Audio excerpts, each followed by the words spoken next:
Juan Trippe came up during the dawn of air travel, the pioneer era. As a boy, he watched the industry grow from experimental gliders into an established and practical means of transportation. When the United States entered World War I, Trippe joined the Navy and trained to become a naval aviator. He didn't see any combat, but the young pilot did see something. He saw opportunity. He saw the future of travel, which he wagered would rely heavily on flight.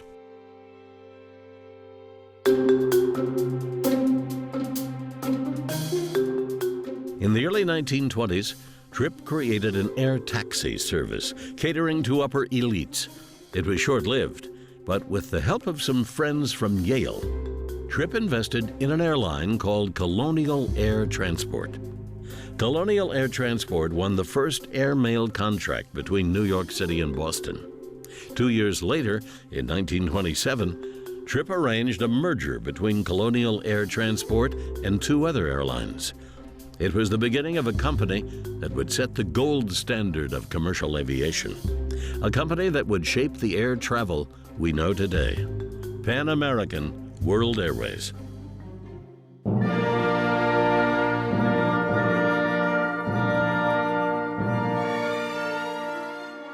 Pan Am's inaugural flight was a trip from Key West, Florida to Havana, Cuba.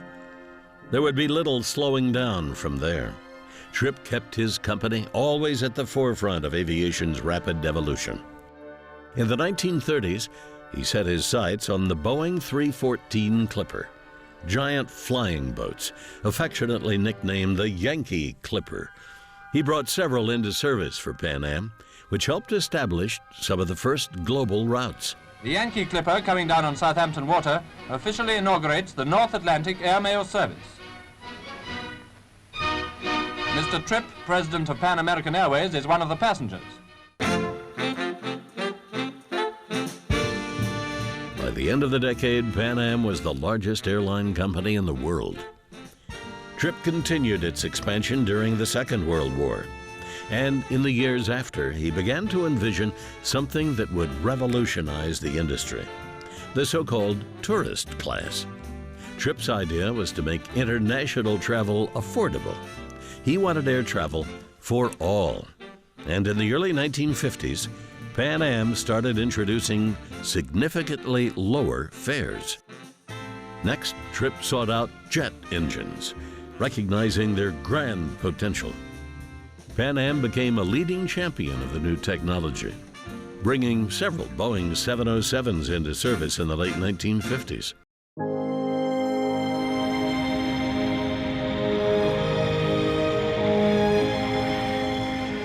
Pan Am's jets shrunk the world. They could carry more passengers at cheaper prices, speeding them along to their destinations. Later, Trippe commissioned what would become the 747, the jumbo jet. Pan Am was its first customer and ushered in even greater, more accessible international travel. Trippe's decades of innovation challenged an entire industry to rethink what is possible.